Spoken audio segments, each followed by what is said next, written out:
இன்றைய நாளில் இலங்கையில் என்னதான் முக்கியமான செய்திகள் அல்லது மிகப்பெரிய அளவான எதிர்பார்க்கப்பட்ட செய்திகளாக நடந்திருந்தாலும் கூட உலகம் முழுவதும் இன்றைக்கு இந்த நிமிஷம் வரைக்கும் மிகப்பெரிய அளவில் சோக அதிர்வலைகளை ஏற்படுத்தியிருக்கிற ஒரு விஷயம் இந்த விமான விபத்து. அதாவது தாய்லாந்திலிருந்து கொரிய விமான நிலையத்துக்கு சென்று தரையிறங்கும் பொழுது விபத்துக்குள்ளாகி உயிரிழந்த விமான விபத்தினால் உயிரிழந்தவர்களை நினைவு கூறுற அல்லது அந்த செய்தி தொடர்பான பல விஷயங்களை தேடுற மக்கள் அல்லது இது தொடர்பான வருத்தங்களை தெரிவிக்கிற விஷயங்கள் தான் இன்று முழுவதுமே எல்லா செய்திகள்லையும் எல்லா சர்வதேச ஊடகங்கள்லையும் பார்க்குற மிக முக்கியமான விஷயம்.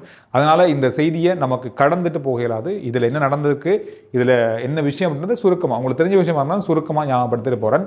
இன்றைக்கு நடந்த விபத்து மட்டுமில்லை, இந்த கிழமையில் இந்த மாதத்திலேயே நடந்த 4வது 5வது விமான விபத்தாக இது பதிவாகியிருக்கு. அதுலேயும் இந்த வருஷத்தில் நடந்த மிகப்பெரிய அளவான உயிர்கள் பறிகொள்ளப்பட்ட அல்லது மிகப்பெரியான ஒரு விமான விபத்தாக இது பதிவாகி இருக்கிறது. எனவே இந்த மாதத்தில் மட்டுமே பெரிய அளவான விமான விபத்துக்கள் பதிவான மாதமாக கூட மாறியிருக்கிறது. அதாவது தாய்லாந்திலிருந்து 181 பயணிகளோட கொரியாவுக்கு பயணமான இந்த விமானத்தில் இருந்த 181 பயணிகளில் 2 விமான பணியாளர்களை தவிர மற்ற எல்லாருமே இந்த விமான விபத்தில் உயிரிழந்திருப்பதாக சர்வதேச ஊடகங்கள் உறுதி செய்திருக்கிறது. இந்த செய்தி தான் மிகப்பெரிய அளவிலான சோக அதிர்வலைகளை இன்றைய நாளில் ஏற்படுத்தியிருக்கிறது.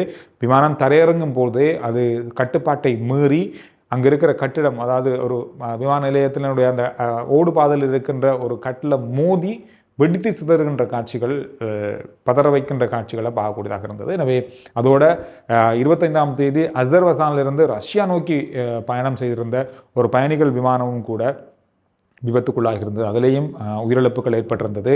எனவே பெரிய ஒரு கவலைக்குரிய விஷயமாக இந்த மாதம் பதிவாகி இருக்கிறது இந்த விமான விபத்துக்களால் என்பது குறிப்பிடத்தக்கது. எனவே இது ஒரு பெரிய அளவாக பார்க்கப்பட்ட செய்தி. சரி, இலங்கையில் இந்த கிழமை, இன்றைக்கு மட்டுமில்லை, இந்த கிழமை அல்லது இந்த 2-3 நாட்கள், கடந்த 2-3 நாட்களுக்கு என்னென்ன விஷயங்கள் நடந்திருக்கு, அதில் எடுக்கப்பட்ட தீர்மானங்கள் என்ன அப்படின்ற ஒரு விஷயங்களை பார்க்குற வீடியோ தான் இருக்குது. உங்களுக்கு நிறைய விஷயங்கள் தெரிஞ்சிருக்கும், என்ன நடந்த செய்திகளை நீங்கள் பார்த்துருப்பீங்க.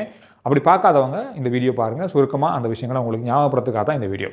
முதலாவதாக நேற்றைய நாளில் ஜனாதிபதி அனுரகுமார திசாநாயக்க அவர்கள் ஒரு மிகப்பெரிய அளவிலான ஒரு சந்திப்போட பல தீர்மானங்களை அந்த சந்திப்பில் எடுத்திருக்காரு. இந்த சந்திப்பில் யாரெல்லாம் கலந்து கொண்டாங்க, அது என்ன தீர்மானம் அப்படின்றத பார்க்கும் பொழுது விமான நிலையம் தொடர்பான அல்லது விமான நிலையத்தில் இடம்பெறுகின்ற விஷயங்கள் தொடர்பான விஷயங்களை கட்டுப்படுத்துறதுக்கான ஒரு தீர்மானமாக இந்த கூட்டம் இடம்பெற்றிருக்கிறது. குடிவரவு குடியகலவு திணைக்களம், இலங்கை சுங்க மற்றும் விமான சேவைகள் நிறுவனத்தினுடைய நிறுவனங்களுடைய பிரதிநிதிகள் இந்த கூட்டத்தில் கலந்து கொண்டிருந்தாங்க. இந்த கூட்டத்தில் என்ன எடுக்கப்பட்டிருக்குன்னா, ஒரு கூட்டு கேமரா கண்ட்ரோல் ரூம் ஒன்று உருவாக்க போகிறாங்க. அதாவது கண்காணிப்பு அறை ஒன்று உருவாக்கப்பட போகுது. 3 பேருமே இதை ஆப்ரேட் பண்ண போகிறாங்க.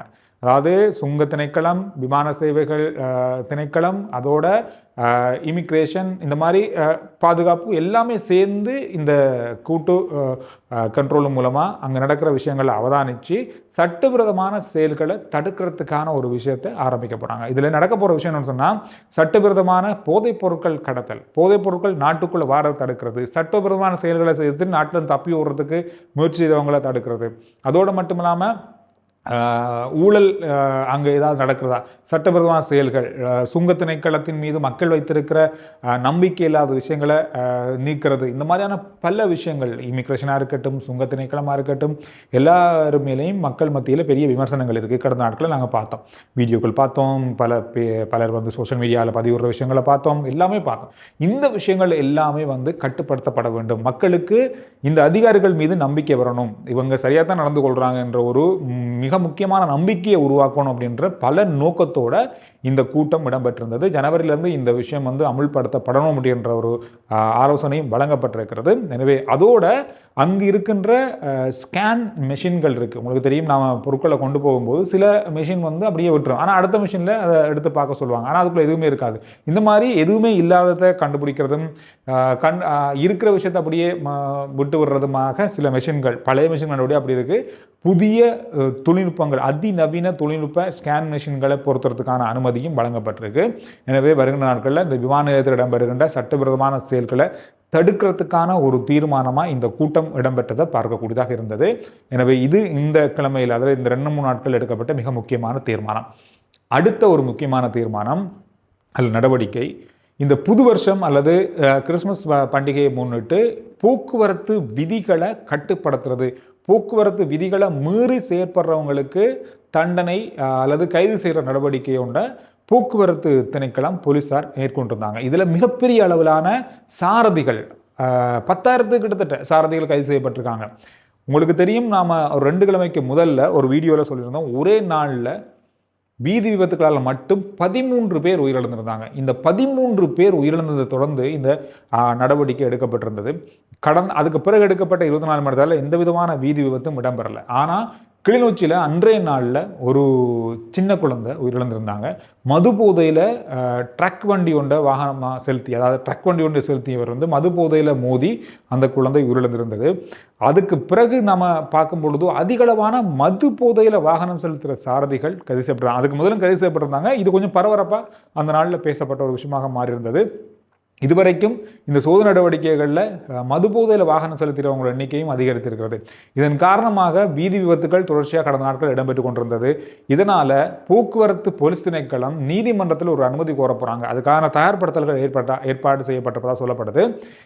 மது போதையில் வாகனம் செலுத்தி பிடிவர்ற சாரதிகளுடைய அனுமதி பத்திரம், சாரதி அனுமதி பத்திரத்தை அந்த நேரத்திலேயே இருந்தே 1 வருஷத்துக்கோ அல்லது அதுக்கு அதிகமான காலமோ அல்லது நிரந்தரமாகவோ இதனை தடை செய்கிறதுக்கான, நிறுத்துவதற்கான அனுமதியை நீதிமன்றத்தில் கோரத்துக்கு இருக்காங்க. இது கிடைக்குமா இருந்தால் மிகப்பெரிய அளவிலான தண்டனைகள் மது போதையில் வாகனம் செலுத்துகிறவங்களுக்கு இருக்குன்றது மட்டும் நிச்சயம். அது மட்டும் இல்லாமல் கடந்த நாட்களில் மது போதையில் மட்டும் வாகனம் செலுத்துகிறவங்களில் பொது போக்குவரத்து சாரதிகள், குறிப்பாக பஸ் சாரதிகள் ஃபோனில் பேசுகிறது, மற்றது கண்ணும் காணாமல் கணக்கெல்லாம் வாகனங்கள் ஓவர் ஸ்பீட் போகிறது, இந்த மாதிரியான பல விஷயங்களை கண்காணித்து அவர்களுக்கான தண்டனைகளும் கைதுகளும் இடம்பெற்றிருக்கிறது.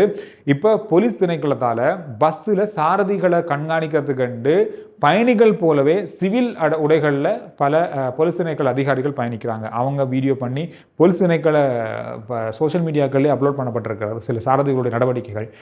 போக்குவரத்து விதிமுறைகள் மீறுறவங்களுக்கு எதிரான சட்ட நடவடிக்கைகள் கடுமையாக்கப்படும் அப்படின்னு சொல்லப்பட்டிருக்கிறது. உண்மையிலேயே இந்த வாகனம் செலுத்துகிறவங்க மிக மிக மோசமான முறையில் வாகனம் செலுத்துறதை பார்க்கக்கூடியதாக இருக்குது. கொழும்புல மட்டுமில்லை, எல்லா இடங்கள்லையும் பார்க்கக்கூடியதாக இருக்குது. இது ஒரு மிகப்பெரிய அளவில் பரந்துபட்ட அதிகளவான விபத்துக்களை ஏற்படுத்துறதுக்கு இவர்கள் ஒரு காரணமாக இருக்காங்க அப்படின்றது நமக்கு பார்க்கும்போது தெரியுது. இதற்கான தண்டனைகள் அதிகமாகவும் கடுமையாக்கப்பட வேண்டும் அப்படின்றது எல்லாருடைய எதிர்பார்ப்பாகவும் இருக்குது அப்படின்றதை இந்த செய்தியில் பார்க்கக்கூடியதாக இருந்தது. அதோடு மட்டும் இல்லாமல் ஒரு இடத்துல நாம் பயணம் செய்கிறோம்னு சொன்னால் டிராஃபிக் போலீஸ் ஒரு இடத்துல இருப்பாங்க, மஞ்சக்கோட்டையோ அல்லது வளைவில் ஓவர்டேக் பண்ணாமையோ அல்லது ஓவர் ஸ்பீட் வரவங்களை பிடிக்கிறதுக்கு. ஆனால் அவங்கள பார்த்துட்டு நேராக வர சாரதிகளை சொன்னால் ஹெட்லைட் எடுத்து காட்டுவாங்க, அங்கே நிற்கிறாங்க அப்படின்னா. அதுக்கு பிறகு நம்ம போகிறவங்க கொஞ்சம் என்ன செய்வோம், ஃபாஸ்ட்டானா ஸ்லோ ஆகிட்டு அல்லது அந்த இடத்த ஓவர்டேக் பண்ணாத நல்லவங்க மாதிரியே போவோம். அதுக்கு பிறகு நம்மளோட வேலையை காட்டுவோம். இந்த மாதிரியான விஷயங்களை தவிர்த்து கொள்ளுங்க.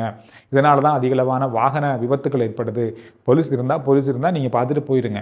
அவங்க மற்ற சாரதிகள் எப்படி அதை போகிறாங்க, தவறுதலாக வாகனம் செலுத்துகிறாங்கன்றதை கண்காணிக்கிறது தான் அவங்க அங்கே இருக்காங்க. அதனால் நாம் அவங்க இருக்காங்கன்னு சொல்லும் பொழுது அது அங்கே தடுக்கப்படுது.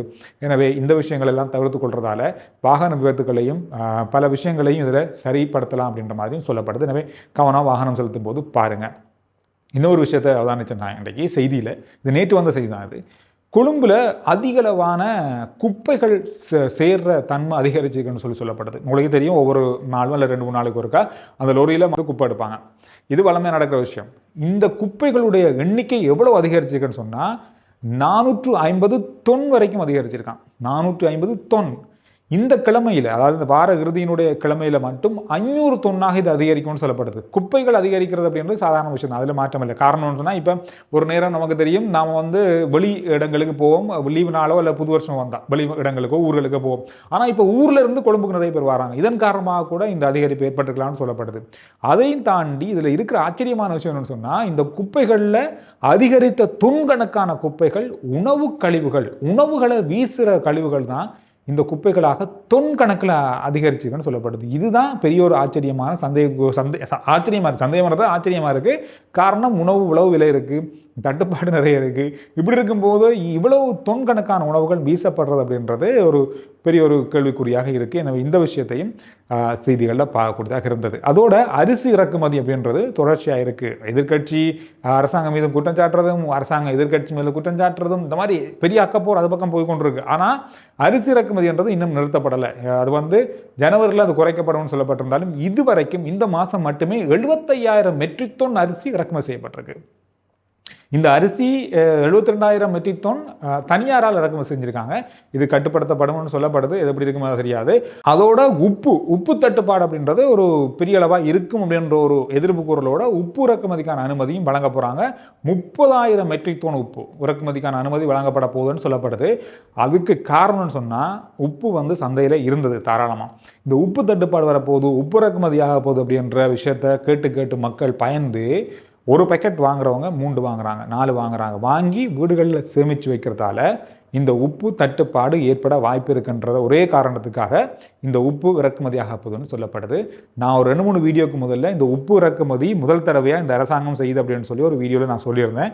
ஆனால் உண்மையை சொல்ல போனால் நான் தேடி பார்த்த அளவில் உப்பு இறக்குமதி முதல் ஒரு தடவை கிட்டத்தட்ட ஒரு 10-12 வருஷத்துக்கு முதல்ல உப்பு இறக்குமதி ஆகியிருக்கு. தூத்துக்குடியிலிருந்து நமக்கு உப்பு இறக்குமதி ஆகியிருக்கிறது. தொண்டமனாறு ராஜசேகரம், அதாவது தொண்டமனாமன் அவருடைய உதவியோட கப்பலில் 10 வருஷத்துக்கு முதல்ல இந்த சம்பவம் நடந்திருக்கு.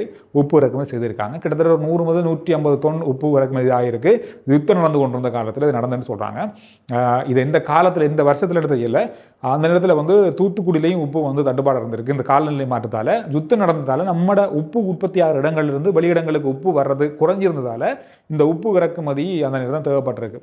எனவே இது ஒரு விஷயமா நான் தேடும்போது என்னுடைய வீடியோ பார்த்துட்டு சொல்லியிருந்தாங்க இது நடந்தது. நீங்கள் முதல் தடவையாக உப்பு இறக்குமதி ஆகுதுன்னு சொல்லியிருக்கீங்க. ஆனால் ஏற்கனவே கொஞ்சம் அளவில் உப்பு இறக்குமதி ஆகியிருக்கு இலங்கையில் என்று சொல்லப்படுது. ஓகே, அதை ஒரு தகவலாக அவங்களோட பகிர்ந்துருந்தேன். இந்த விஷயங்கள் தான் இந்த 2 நாட்களையும் இந்த கிழமையிலையும் இடம்பெற்ற முக்கியமான விஷயங்களாக பார்க்கப்படுற விஷயங்கள் இலங்கையை பொறுத்தவரையில். வீடியோ பார்த்து கொண்டிருக்கிறீங்க. கடைசியாக ஒரு கேள்வி, இந்த பொருட்கள் இருக்குது, முட்டை, இப்போ தேங்காய் முட்டை அதிகரிச்சிருந்தது விலை, அதனுடைய விலைகள் இப்பொழுது குறைய ஆரம்பிச்சிருக்கிறது. உங்களுடைய பிரதேசங்களில் என்னென்ன பொருட்கள் தட்டுப்பாடாக இருக்குது, என்னென்ன பொருட்களுக்கு விலை அதிகமாக இருக்குது என்றதை நேரம் இருந்தால் கருத்துக்களில் பதிவிடுங்க. அடுத்த வீடியோவில் நான் உங்களை சந்திக்கிறேன்.